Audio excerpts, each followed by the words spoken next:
Hey everybody, I'm Michael Hoyer with Watertown Brewing Company, and we're back for another episode on Michael Brews. So I had an individual in the comment section, Guillermo, ask, could I do a video on yeast harvesting? Now traditionally in our brewery, no, I wouldn't be able to, because a lot of times we use dry yeast, which does not really propagate that well if you reuse it. There's a lot of, I don't know, the mutation and stuff that it just doesn't perform as well as it would traditionally. But I do have a beer in the fermenter right now that is a liquid yeast, and that one is a candidate for some yeast harvesting so that we can reuse it and basically stretch our dollar a little bit, because you know, liquid yeast does cost a lot. So first things first, let's go ahead. We're going to collect 2 ounces of Oxonia Active by 2. Yeah, 2. Okay. Great. 2 ounces of Oxonia Active. That is our sanitizer. And we're gonna go ahead and we're gonna throw this in to our sanitizer bucket, just like the last video, and then let's go get some water. Okay, so what I'm doing, I'm grabbing our cold water hose right here. We're gonna go ahead, drop that into the bucket. We need 5 gallons of water to create our sanitation bucket. Now guys, always remember, sanitation, sanitation. And if I can't say it one more time, I gotta emphasize again, sanitation. This is where the biggest mistakes will happen in your home brewing. Just make sure it's clean. You don't have to be crazy or anything. This is literally just an acid sanitizer. It's no different really than your Star San. You just want everything, if it's gonna come in contact with post-fermented beer or post-boil beer, it really needs to be sanitized. So that's all we're doing right now. We're gonna fill this up. And then we'll be ready to rock here with everything that's gonna come in contact. Perf. Okay guys, this is an Earl Meyer flask. And so this one I traditionally used in home brewing, but we use it a lot in the brewery too. I say a lot, and then I'm sitting here right now telling you this. I have to do some actual scrubbing on it. It's been a minute since we've used liquid yeast, or I've even tried harvesting it. I normally just buy a new batch because it's gonna be a while in between these sets. The beer that we're specifically doing today is a Hefeweizen. And you know, there's a few months in between it typically, so I don't normally hang on to it, but there's some fun stuff we could do with it. So I'm gonna go ahead, get this washed up. All you're gonna do really is just wash it like you traditionally would, right? When the wife or the significant says, hey, wash the dishes, that's what we're doing. Some folks may balk at this, there's Dawn soap in it. But we need to get the outside exterior stuff off. That's, you know, all the caked on grime. Sanitizer doesn't take care of that. Sometimes that's a misnomer. Some people think that you can just use a sanitizer and because that kills germs, it's like clean enough. Well, yes and no. A lot of your concern there is that you need it to actually scrape off the gunk, and sometimes things like sanitizer, acids like that, they don't actually get in there and break up the grime, because think of it like this. If you have some stuff caked onto the inside, it doesn't penetrate underneath it, and so you're gonna expose whatever sits in there long term to that bacteria that was tucked under whatever chunk was in it. That's kind of a layman's way of putting it, but hopefully that conveys what I'm talking about. Just think of it as your soaps break up the chunks, the sanitizer polishes it off, make sure there's no bacteria. And then you might say, what about antibacterial soap? Well, I'm gonna say, I don't really have an answer for you there, but this is how we do it in the brewing business. And so I recommend sticking to it. You can also do this with heat, like sanitation. If you wanted to sanitize one of these by just sticking it in boiling water, something like that, that works great. You can do that. I tend to do a lot of stuff on the cold side just because I'm gonna do multiple items.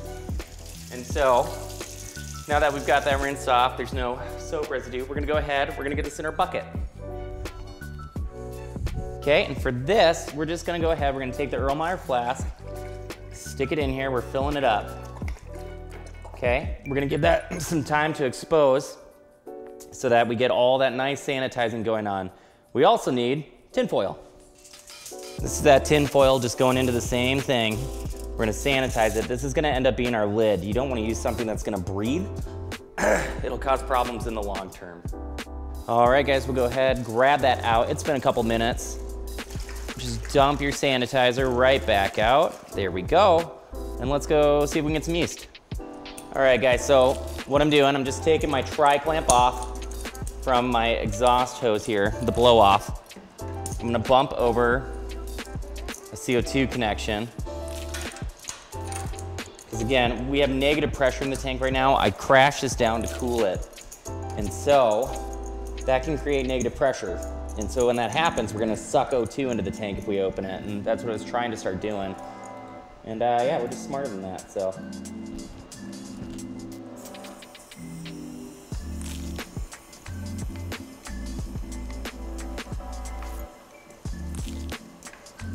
We don't need much pressure, we're just replacing it. So I'm cranking it down to like serving pressure. 11's plenty.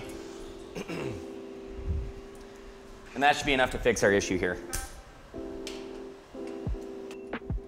All right, guys, so what we're gonna do here, we're working from the bottom of our tank. Now this first pull that I'm gonna take is not likely gonna be the usable part that we're gonna go with. I do need to grab some sanitizer quick and really clean this bottom up. Again, I normally use the bottom as a waste, and so I don't harvest much. And so this was left open. We just gotta clean it up. Chances of issues are pretty slim, but you just wanna be safe. Again, being proactive goes a mile. Being lazy is really gonna bite you in the butt. Don't be lazy, just do it right. Now, if you watch this on the floor, you're actually gonna see a bubble. That's it reacting to germs and killing them off. So just so you know, it's not perfectly clean on our floors. And it just harps my message here a little bit. Now this first pull is gonna kind of be junk. We're not gonna use this part. Look at that. Yeasty. Gross. Okay, I'm gonna go dump this and then we're gonna get something a little more viable with the next pull. Okay, we rinsed and re-sanitized. Let's come at this again. We're gonna try and get a cleaner pull on it now since we got the junk out. We're gonna just go slow with this. So you can watch it fill, oopsie. We can watch it filling.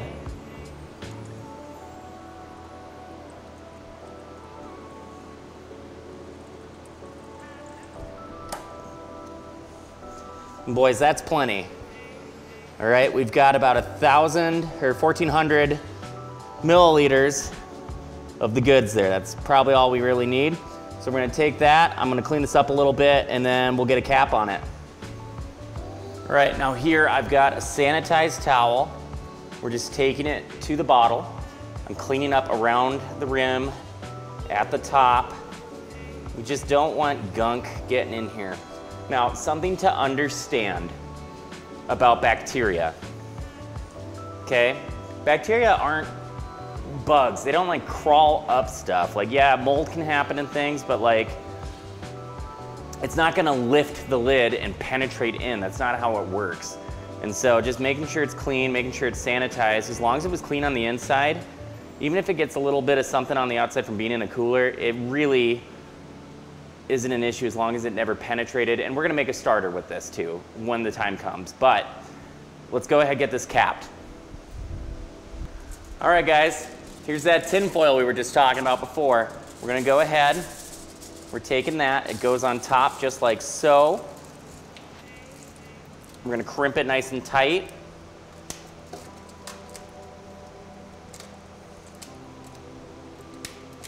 There, and we got a rubber band on top. That's a tight seal.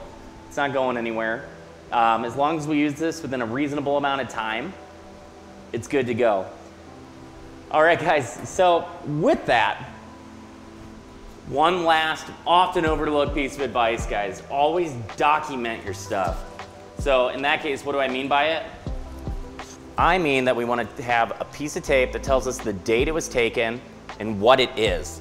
You have no idea how often you will go into a container space and forget what the heck it is and when you pulled it. So label it, just label it, doesn't take long. Slap that on, you got a viable piece of yeast right here. You can potentially save yourself about 500 bucks. You can get about 4 uses out of them typically. It just depends. If you've got a full lab, of course you can go longer, making sure that it's viable. It becomes a house yeast strain, and you can really maximize your mileage with this stuff. So guys, what did we take away from today? It's not too hard to go ahead and harvest yeast. Again, it's just the sanitation thing more than anything. As that sits in the fridge, it is likely going to separate, and you're gonna see this really nice pancake of yeast on the bottom. That's kind of what you want, is that solid mass of it. When you come back to it, later on when you're ready to use it, a lot of times, like, I do recommend you don't hang on to it too long. The sooner you can use it, the better, right? A lot of times guys will just take it and roll it straight into a batch right away. It just kind of depends on your ability to maintain sanitation and do everything else, right? And what scale you're gambling at. When it's a 5-barrel system, that's way different than, you know, 100 barrels. That's a lot of beer. And so a lot of times you're gonna want that laboratory team validating everything, making sure it's good. But I do know a lot of smaller scale brewers that do it just like this. It's easy, it's simple, it's cost effective because it's not costing you anything to purchase the yeast again, and you can get more mileage out of those more expensive liquid yeast. As a home brewer, I really recommend that you go into those local breweries, make friends with them. If they're not using dry yeast, ask them if you can have some of the slurry. And that's what that's called, by the way. That's a yeast slurry. Ask them if you can have it. It's no different than pouring your homebrew on a cake of yeast after you fermented something else. It's free yeast. The thing to be cautious of is make sure you don't overpitch, because sometimes when we overpitch, that's gonna create some different flavors we're not looking for. Granted, you know, whole other topic for another day.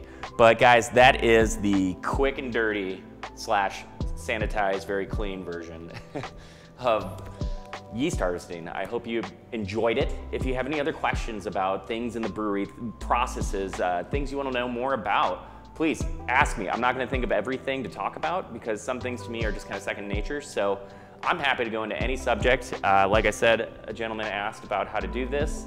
That's how you would do it. So more than happy to talk about any subject. Guys, if you could do me a favor, if you haven't, be sure to take a second, subscribe to the channel, like the video, leave a comment saying what you like, what you don't like, what you'd like me to talk about, should I get a haircut, and yeah, we'll go from there. So guys, once again, Michael Hoyer with Watertown Brewing Company at Michael Brews. Stay good out there.